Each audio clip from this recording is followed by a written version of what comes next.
Bismillahirrahmanirrahim. Assalamualaikum warahmatullahi wabarakatuh. Jumpa lagi pada mata kuliah kita hari ini, Matematika Dasar 2, yang insya Allah hari ini kita akan bahas mengenai materi turunan. Dimana untuk video ini kita akan bahas tujuan kita yang ketiga, yaitu mengaplikasikan turunan. Jadi intinya kita akan membahas tentang penggunaan turunan ya. Nah, pada bagian ini pengaplikasian turunan akan dititik beratkan untuk mengetahui sifat-sifat yang dimiliki suatu kurva, diantaranya kemonotonan, kemudian kecekungan, kemudian mencari nilai ekstrim, lalu titik belok, dan asimtot. Nah, hal ini ditekankan agar kita mudah dalam menganalisa dan menggambarkan grafik fungsi. Pada bagian akhir dari subbab aplikasi turunan ini dijelaskan tentang dalil L'Hopital untuk menghitung limit fungsi, baik limit di suatu titik, kemudian limit di tak hingga maupun di limit tak hingga. Kita masuk ke kemonotonan dan kecekungan kurva. Nah, jika f suatu fungsi yang terdefinisi pada suatu selang ya, pada suatu selang sembarang, misalkan I, kemudian selangnya itu baik itu dia terbuka, tertutup, atau setengah tertutup, maka besarnya kenaikan f antara dua titik berbeda, antara x1 dan x2 pada I itu adalah, kita sudah paham betul ya, rumusnya itu adalah fx2 dikurang fx1 dibagi x2 dikurang x1. Nah, dimana kita ketahui bersama bahwa bilangan ini merupakan suatu gradien dari suatu garis yang didefinisikan sebagai tangan sudut, ya kan? Misalnya sudut alfa ya. Kemudian tangan ini dibentuk oleh fungsi tersebut dan dengan sumbu X positif. Jadi kita bisa mengatakan bahwa M sama dengan tangan alfa. Nah, bila sudut lancip ini kurang dari 90% atau 1/2 pi, maka M-nya itu besar daripada 0. Sedangkan untuk alfa yang lebih besar daripada 90 derajat atau 1/2 pi, maka M-nya itu kecil daripada 0. Nah, karena gradien garis singgung suatu kurva Y sama dengan fx ya, di titik x, y, maka M ini secara tidak langsung itu mengatakan kepada kita bahwa M itu sama dengan turunan dari fx itu sendiri, atau biasa kita sebut dengan f-aksen. Dan selang fungsi naik atau turun berturut-turut itu ditentukan oleh gradiennya. Maka selang di mana suatu fungsi monoton diberikan sebagai berikut. Definisi dari fungsi monoton itu dikatakan bahwa grafik fungsi fx dikatakan monoton naik pada selang I bila fx2 lebih besar daripada fx1 untuk setiap x2 lebih besar daripada x1. Ini berlaku untuk setiap X yang berada di selang I. Kemudian dikatakan sebagai monoton turun pada selang I bila fx2 kurang dari fx1 untuk x2-nya lebih besar daripada x1. Nah, ini juga berlaku untuk setiap X yang berada di selang I.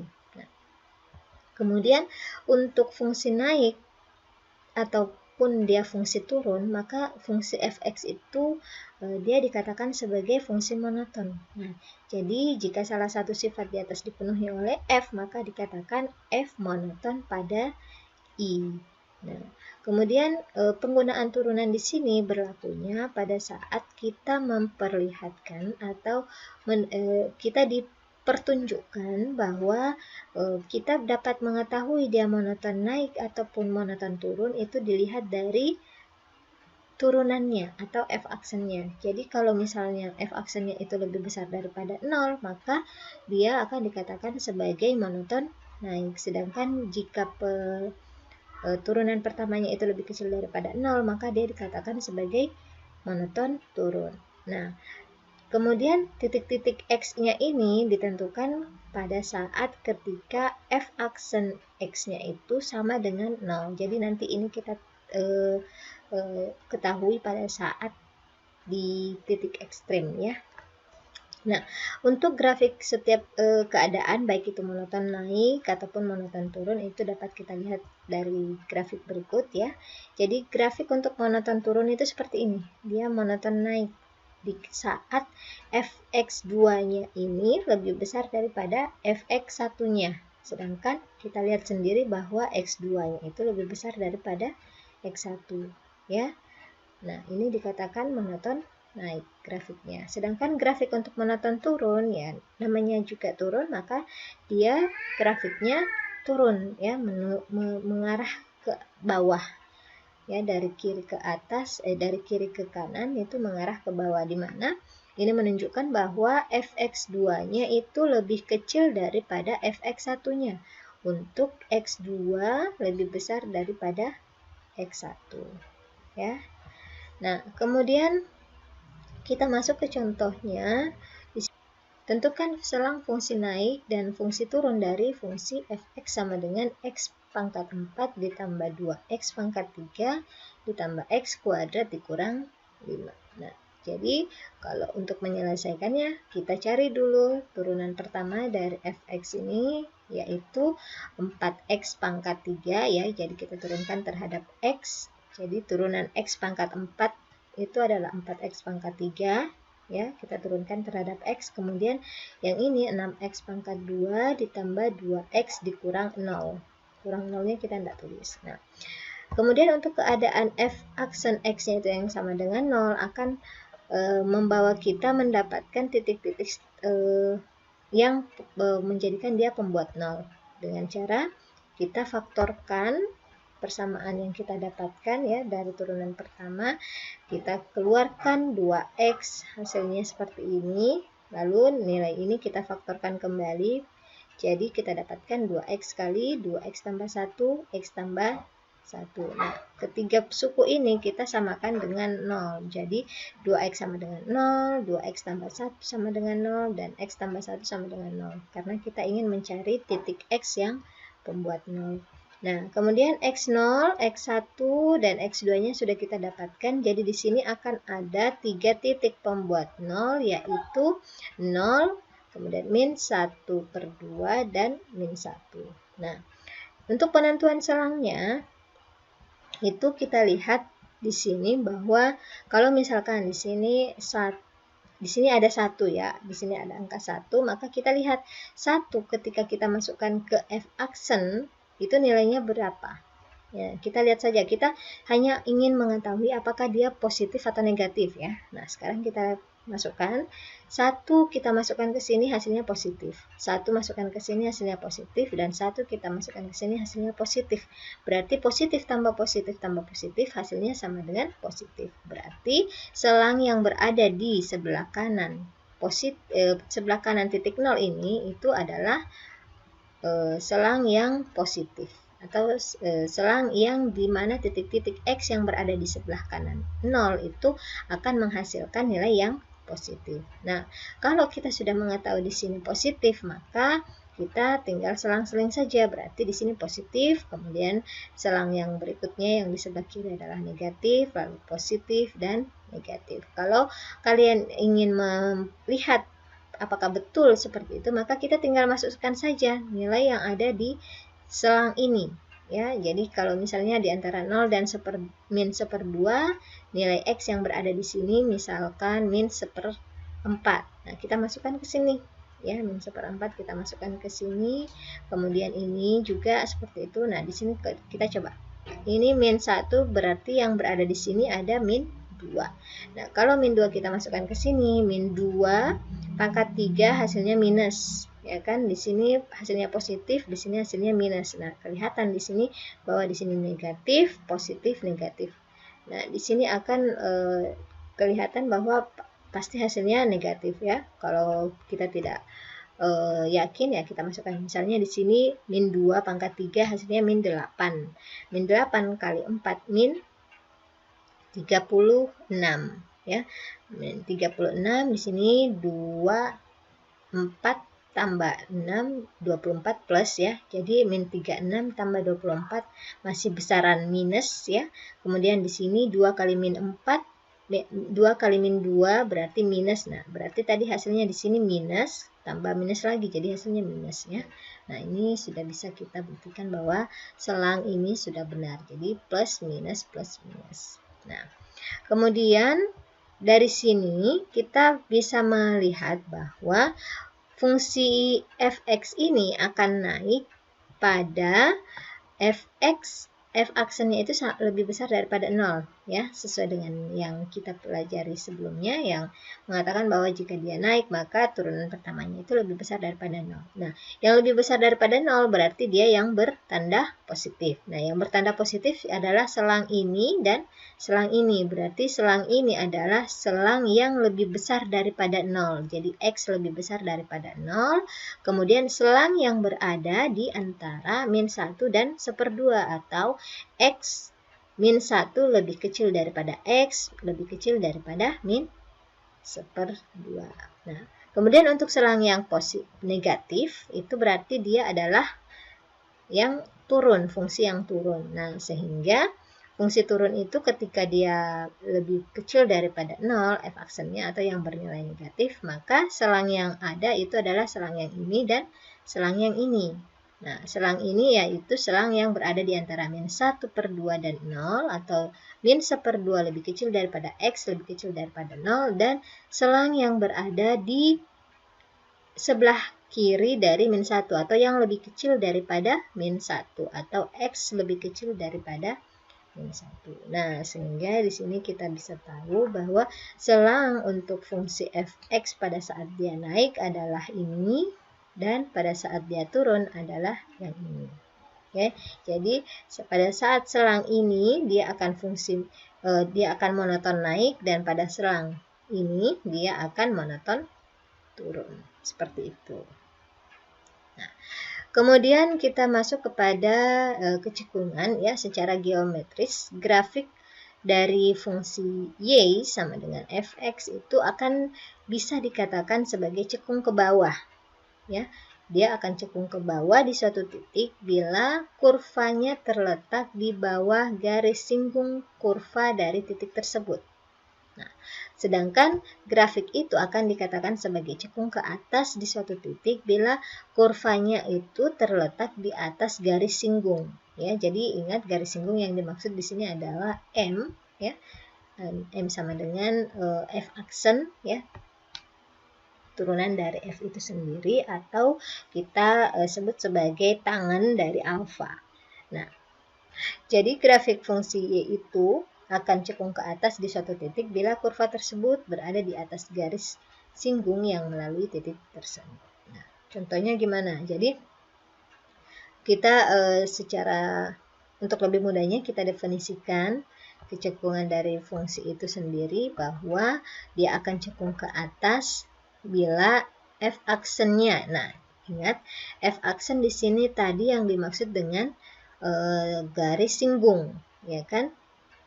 Sebelumnya disebutkan bahwa dia akan cekung ke atas bila dia berada di bawah di atas garis singgung atau f aksen x-nya itu naik, ya kan? Nah, kemudian dia akan dikatakan cekung ke bawah bila dia berada pada titik tersebut, ya, dia berada di bawah garis singgung atau dalam hal ini f aksennya turun. Nah, di penjelasan sebelumnya kita sudah katakan bahwa suatu fungsi itu akan naik jika f aksennya atau turunan pertamanya itu lebih besar daripada 0, ya kan? Kemudian dia akan turun ketika f aksen atau turunan pertama dari fungsi itu akan turun.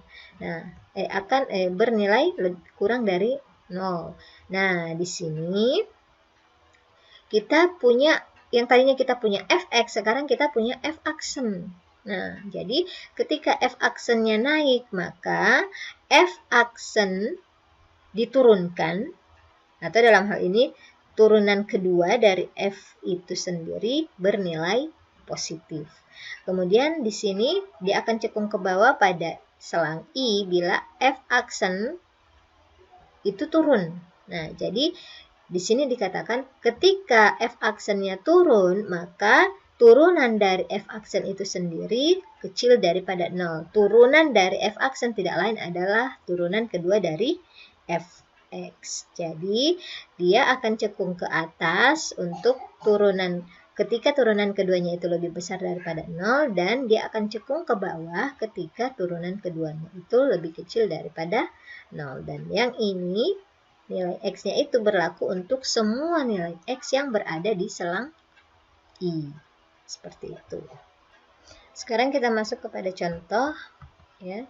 Tentukan selang kecekungan dari fungsi fx sama dengan 1 ditambah x kuadrat per 1 ditambah x. Nah, untuk mencari kecekungan berarti kita ingin mencari turunan keduanya, ya. Jadi kita cari turunan kedua. Dalam hal ini kita cari dulu turunan pertamanya dan lalu kita cari turunan kedua. Nah, sekarang turunan pertama dari fungsi fx ini kita berlakukan sifat u per v, ya. Jadi di sini turunannya adalah turunan ini, atau dalam hal ini adalah 2x dikali dengan 1 tambah x dikurang pembilang 1 tambah x kuadrat dikali turunannya penyebut. Itu sama dengan 1 per 1 tambah x kuadrat. Hasilnya ketika kita perkalikan, ya, dengan suku yang ada di dalam kurung, kita dapatkan seperti ini. Lalu ketika kita sederhanakan, di sini ada 2x kuadrat, di sini ada min x kuadrat, berarti tinggal x kuadrat tambah 2x dikurang 1. Nah, kemudian untuk turunan keduanya berarti yang kita turunkan itu yang ini. Ya, jadi pembilangnya sekarang yang ini, penyebutnya yang ini. Jadi turunan keduanya, turunan dari pembilang itu adalah x kuadrat 2x, ya, 2x ditambah 2 dikurang penyebutnya adalah 1 tambah x kuadrat dikurang dengan pembilang kali turunan penyebut. Turunan penyebutnya adalah 2 kali 1 tambah x dikali 1 kali turunan yang ada di dalam, kan. Nah, berarti dibagi dengan penyebutnya di pangkat 2 kan. Kalau kita sederhanakan berarti penyebutnya sekarang itu adalah pangkat 4. Kemudian kita kalikan sebelum kita urai yang ada di dalam kurung, jadi 1 tambah 2x tambah x kuadrat. Kemudian di sini juga kita sederhanakan menjadi 2 tambah 2x. Lalu ini kelihatan dari dua suku ini, ya, suku yang ini dan dikurang suku ini itu memiliki 2x tambah 2. Ini juga memiliki 2x tambah 2. Jadi bisa kita seperti mengeluarkan, ya, atau memperlakukan sifat distributif. Jadi 2x tambah 2-nya kita keluarkan, kemudian suku yang lainnya kita satukan dalam satu kurung, yaitu 1 tambah 2x tambah x kuadrat dikurang dengan x kuadrat tambah 2x dikurang 1.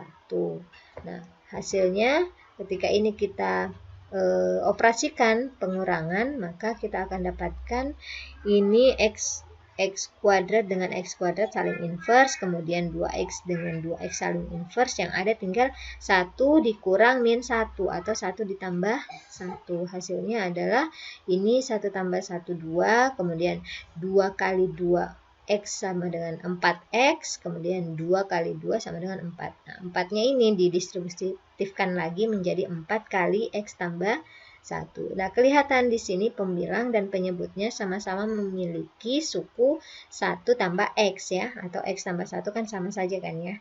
Nah, di sini berlaku sifat inverse, ya, pembilang dan penyebut. Jadi di sini kita coret, di sini kita coret 1, tinggal 3.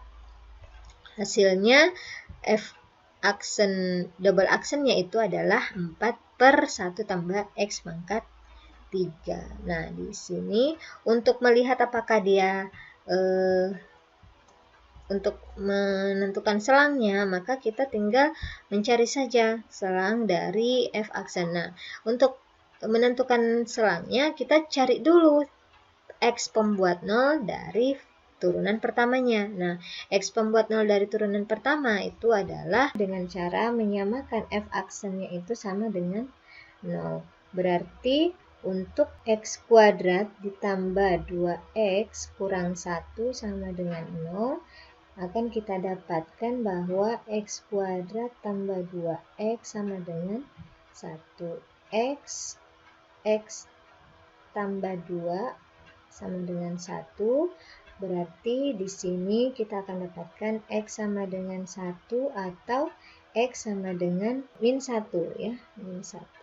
Kemudian untuk yang penyebutnya kita dapatkan 1 ditambah X itu sama dengan 0. Nah, ingat di sini ada 2 ya. Di sini ada 2, berarti 1 X sama dengan min 1. Nah, berarti ini ada X1, X2, kemudian di sini misalkan X3, lalu X4.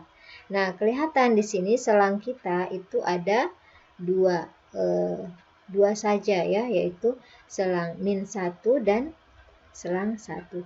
Tetapi yang min 1-nya ini ada 3 ya, ada 3. Jadi kita buatkan di sini semacam apa ya? Semacam cabang, menunjukkan di sini ada 3 X-nya ya.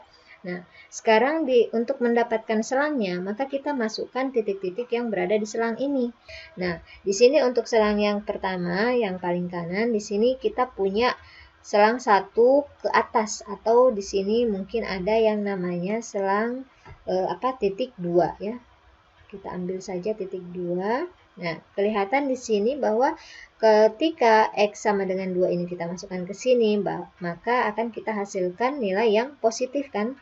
Karena sini positif, 1 tambah 2 juga positif, dipangkat 3 kan lagi pastinya positif, jadi positif per positif sama dengan positif. Jadi hasilnya adalah positif. Jadi di sini kita tulis ini adalah selang yang positif. Nah, jadi kita tinggal selang-selingkan saja. Jadi ini positif, negatif. Nah, di sini ada beberapa, di sini positif ya. Kemudian negatif, lalu positif. Nah, dari sini kita bisa melihat kecukungan dari fungsi fx, di mana kecukungan untuk dia cekung ke atas, maka kita akan mencari selang dari f double aksen yang menghasilkan nilai yang lebih besar daripada 0. Nilai yang lebih besar daripada 0 itu adalah nilai yang positif. Nah, yang positif sekarang itu yang mana? Positif yang dimaksud itu adalah ketika berada di selang ini dan selang ini, ya kan? Atau dalam hal ini dia akan cekung ke atas pada selang X yang lebih besar daripada 1 atau X yang lebih kecil daripada min 1. Kemudian dia akan cekung ke bawah jika turunan keduanya itu bernilai negatif atau berada di selang ini dalam hal ini ya. Nah, atau maksud dalam hal ini selang yang dimaksud adalah yang berada di antara min 1 dan 1, atau min 1 kecil daripada X dan kecil daripada 1. Nah, kemudian kita lanjut kepada nilai ekstrim. Nah, sebenarnya inilah yang merupakan angka lokal kita ya, untuk mengetahui titik-titik ekstrim. Jadi misalkan kita diberikan suatu kurva fx di mana ada satu titik ya. Misalkan kita punya titik A, B. Nah, ini titik A, B ini merupakan titik maksimum atau titik minimum. Salah satunya ya, apakah dia maksimum atau minimum. Nah, jadi garis singgung yang berada di titik itu, misalkan di titik A, B tadi ya, itu ketika dia sejajar dengan sumbu X, maka dalam hal ini X-nya itu garis singgungnya itu mendatar ya, mendatar dalam hal ini sejajar dengan sumbu X. Nah, suatu garis singgung yang sejajar dengan sumbu X itu mempunyai gradien itu sama dengan 0. Dalam hal ini kita sudah tahu bahwa M itu tidak lain adalah turunan pertamanya, ya kan? Nah, turunan pertama pada titik itu bernilai 0. Nah, jadi ketika dia memiliki titik kurva yang misalkan A, B, di mana titik garis singgung pada titik itu sejajar dengan sumbu X, maka itu berarti bahwa f aksennya itu pada titik itu ya, f aksen A itu sama dengan 0. Sehingga ada beberapa yang kita harus pahami bahwa titik A, B itulah yang kita sebut sebagai titik ekstrim. Entah itu ekstrim atas atau maksimum ya, titik maksimum, ataukah dia ekstrim bawah atau dalam hal ini titik minimum. Kemudian nilai X sama dengan A ini yang kita sebut sebagai nilai stasioner. Nilai stasioner atau nilai persinggahan ya, atau titik persinggahan. Dan B itu yang disebut sebagai nilai ekstrimnya. Jadi ketika X sama dengan A dimasukkan ke dalam Y-nya atau ke dalam Fx-nya, maka Fx-nya itu adalah nilai ekstrim. Seperti itu ya. Kemudian untuk mendefinisikan nilai maksimum dan minimum itu bisa kita tuliskan sebagai berikut. Jadi nilai FA ya, titik A itu adalah titik pembuat titik yang kita maksud tadi A, B ya. Jadi nilai FA itu disebut sebagai nilai ekstrim maksimum pada selang I bila FA itu lebih besar daripada semua Fx yang ada di selang itu. Jadi setiap X kita masukkan ke dalam fungsi tersebut, maka nilainya selalu berada di bawah FA. Maka nilai FA itulah yang kita sebut sebagai nilai ekstrim maksimum. Kemudian sebaliknya dia akan bernilai minimum ketika nilai FA itu ternyata dia yang paling kecil daripada semua nilai Fx yang ada di selang itu. Ya, nah sehingga untuk menentukan jenis nilai ekstrim baik itu maksimum atau minimum dari suatu fungsi fx itu dapat kita lakukan dengan uji turunan kedua ya. Jadi sama dengan kecekungan tadi, untuk menentukan nilai ekstrim juga kita menggunakan turunan kedua, di mana step-stepnya itu kita lakukan sebagai berikut. Jadi yang pertama kita tentukan dulu turunan pertama dan kedua ya, sama juga dengan yang penentuan kecekungan tadi pada saat contoh yang kedua itu. Kemudian kita tentukan titik stasioner. Titik stasioner ini yang dimaksud adalah titik pembuat nol.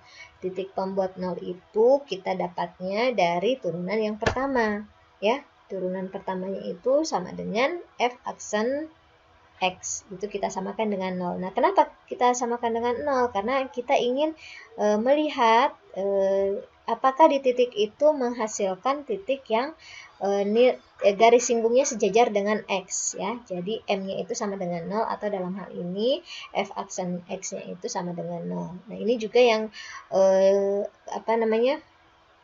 yang artinya sama dengan nilai X-nya itu adalah nilai pembuat 0. Nah, kemudian ketika kita masukkan, misalkan kita sudah memiliki Fx sama dengan 0, F aksen ya, misalnya kita sudah memperoleh ya nilai stasionernya itu adalah X sama dengan A. Nah, jadi kita masukkan nilai X sama dengan A itu ke dalam fungsi, jadi kita akan mendapatkan sekarang FA.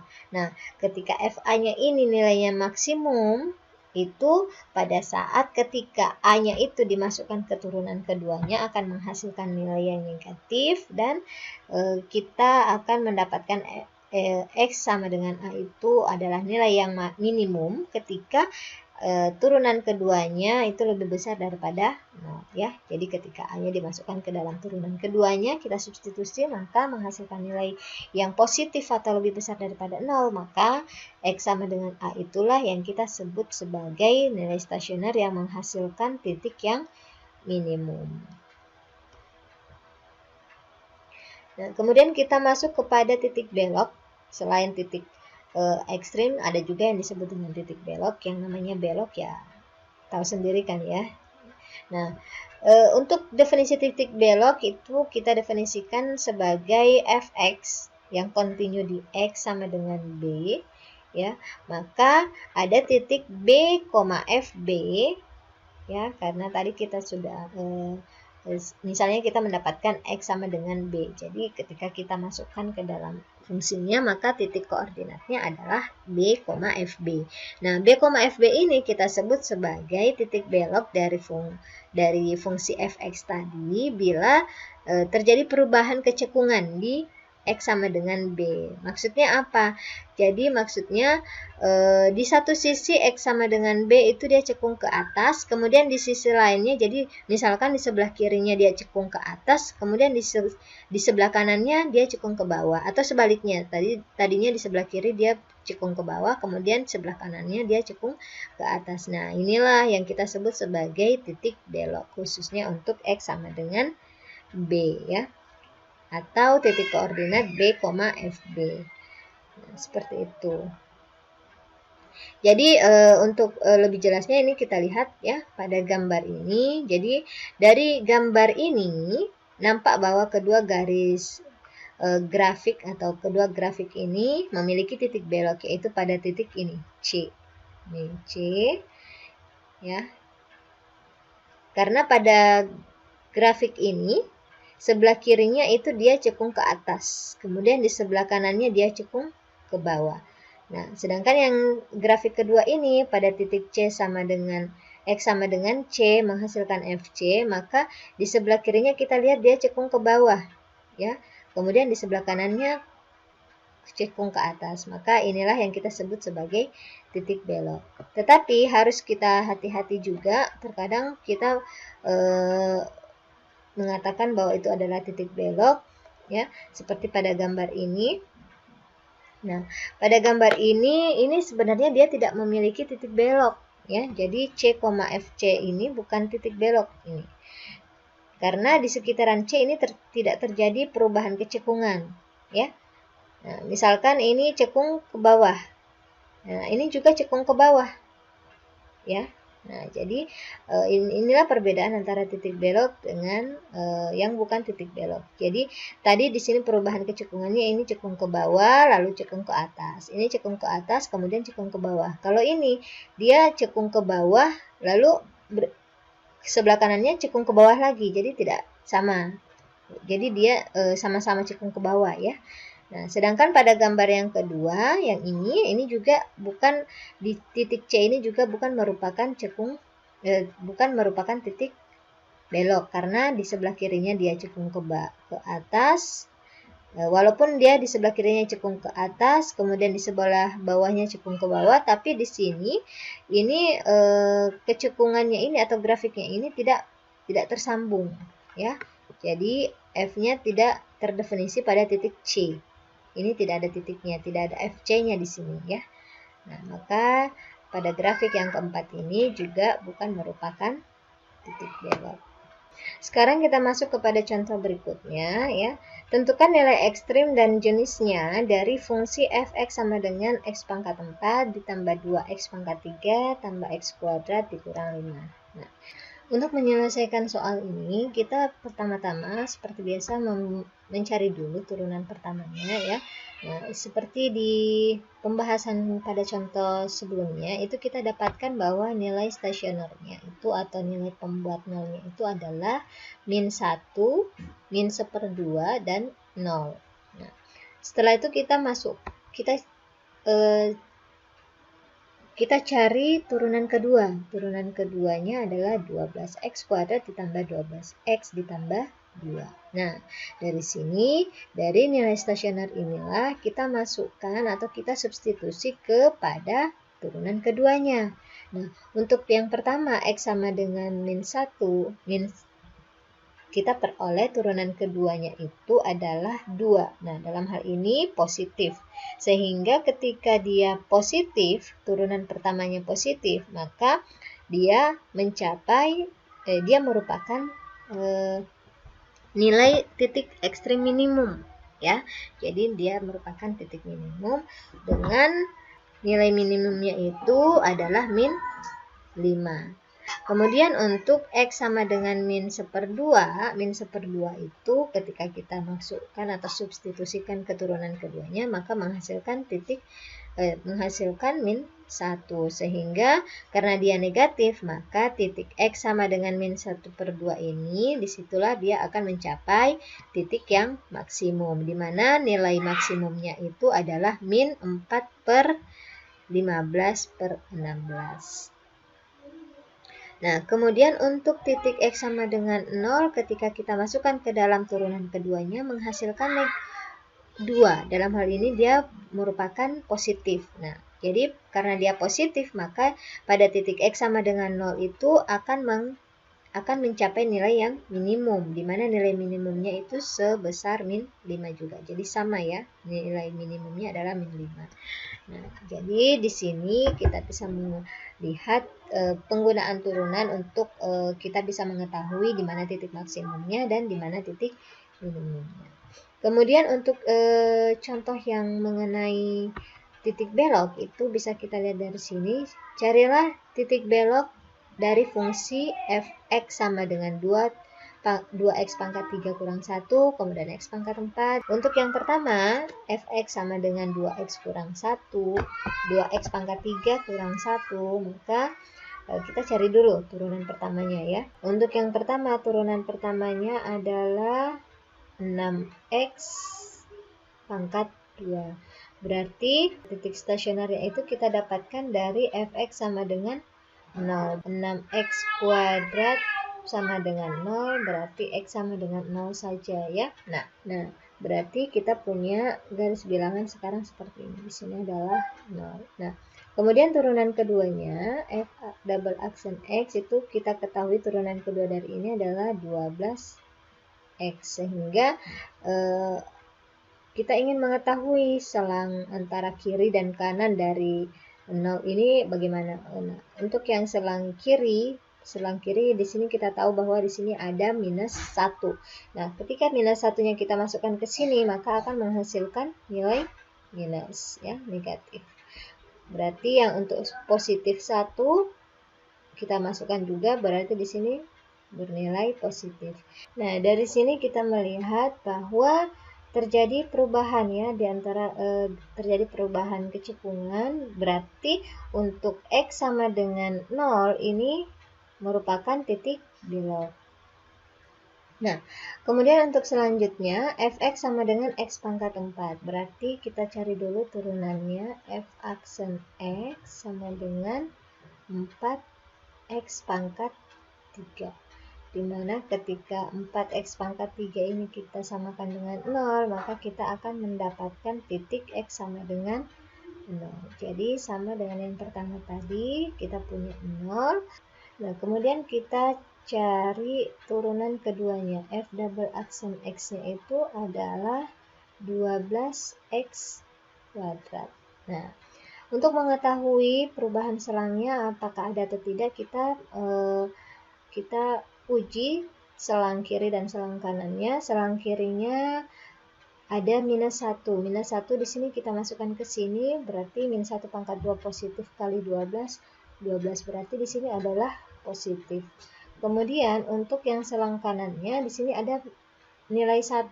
Nah, 1 kita masukkan ke turunan keduanya menghasilkan nilai positif juga. Nah, kelihatan di sini di kedua selang kiri dan selang kanan ternyata tidak terjadi perubahan kecekungan. Jadi, untuk x sama dengan 0 ini bukan merupakan titik belok. Bukan merupakan titik belok.